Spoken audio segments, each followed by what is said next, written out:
Parity's final contribution is £3,000, the cost of sponsoring the side pod for the next race at Rockingham. Team boss Bobby, meanwhile, is unaware of Adam's unsuccessful attempt to switch teams and his growing frustration. We've got an old diffuser on the car, and every other competitive B car that I've looked at has got the new diffuser on, including Gilmore and Sherwood. And I think we had that at Silverstone and it's mysteriously disappeared. We run the car 10 kilos over the weight limit. We don't have a flat shift pedal, which I'm told is worth half a second a lap upwards. We don't try any new modifications on the car. We had a good engine at Silverstone. That went in Gilmore's car without them telling me, because they knew I'd kick up a stink. And it's clear on the data what's happening. I'm much quicker in all the quick corners than my teammates. For me, that says I'm a quicker driver. They know I'm a quicker driver than both of them. They've told me they know. It's obvious looking at the data. It's unfair, but I don't really use that word very often, because unfair is the sort of word that weak people use. You've got to go out and make things happen for yourself. Adam, clearly fired up by his pent-up frustration, responds with his best race of the season.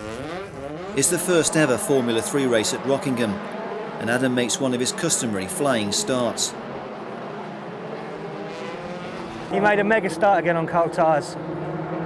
He moved up to second in third or fourth lap, and he's got a good gap now. Hopefully he can hold on to that. I don't think he'll catch the leader, but he's doing really well, really well.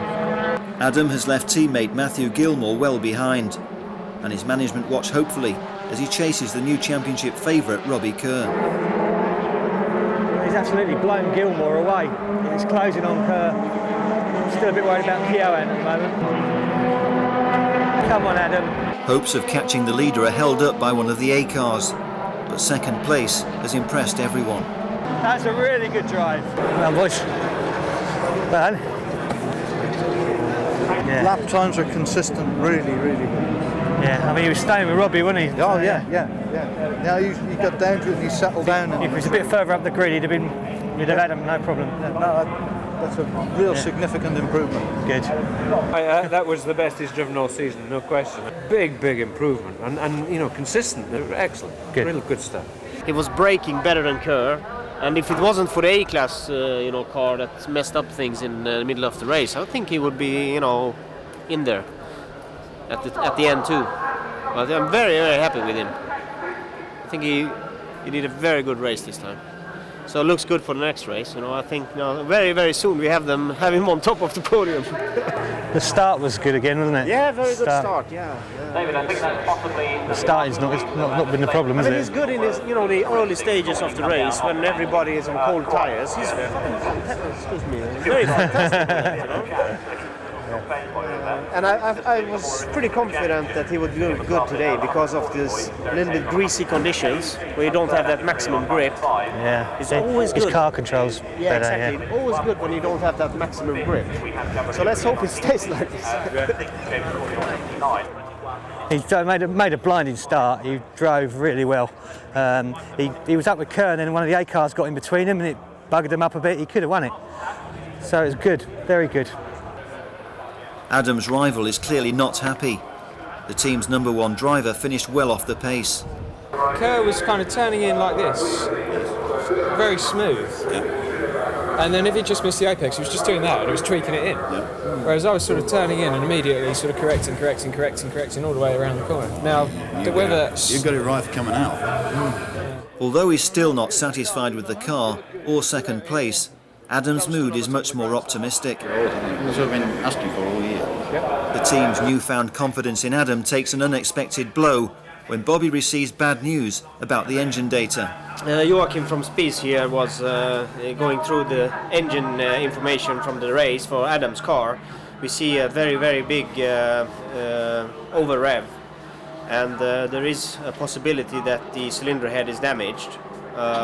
Can't say now, because if he had to stop the car, he could look into the cylinder heads with a special instrument and we could measure it. But after so many laps, you can't do it. So the time is too short to do an engine change. So we just have to cross our fingers and hope that it will survive the race. But when it goes over 8,300 like it did now, it's a big chance of damage, internal damages in the engine. What's caused that? Is that the driver? Or? Yes, absolutely, it's the driver, yeah. He went from fourth gear, we think, to second gear instead of third gear, and he kept his foot full on the throttle all the time, so it's an enormous overrev. So that's definitely the driver. Yeah, for sure. He probably already knows he shouldn't do that. But it's a mistake, but happens. Meanwhile, success on the track is good news for the sponsors. It means more media coverage and more exposure for the car.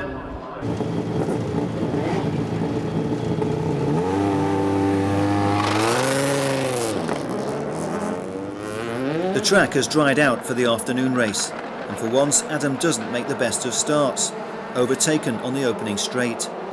But he quickly makes amends and is soon contesting third place. Once again he's leading teammate Matthew. It's another impressive performance.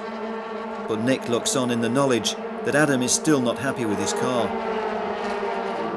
He phoned me up yesterday after qualifying, quite upset with things.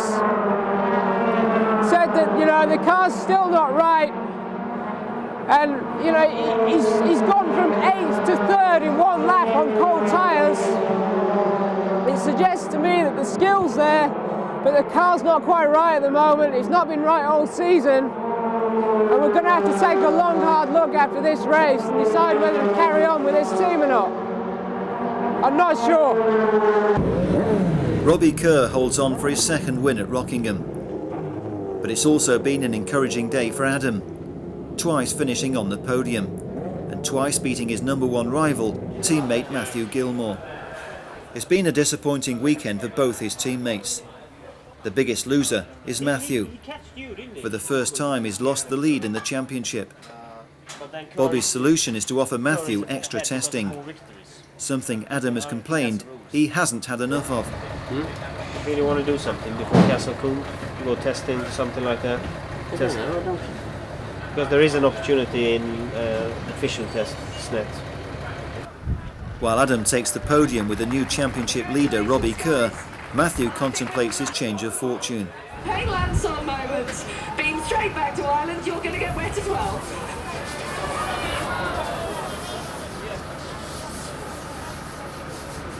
Meanwhile, back in the pit lane, Nick celebrates his personal triumph. A photograph to prove he got the car sponsored by the former employer who gave him the sack. To be honest, I don't really get excited about finishing second or third. I mean, I'd rather do that than finish fourth and fifth, but only just. But the good thing was that he upset Gilmore again. Every time I beat him, he gets very upset and starts crying to the team. And as you got on camera, they're going to organise some testing for him. So hopefully we'll get in with that as well and make progress. And I expect to be winning soon, whether it's in this car or another car or whatever. We should be.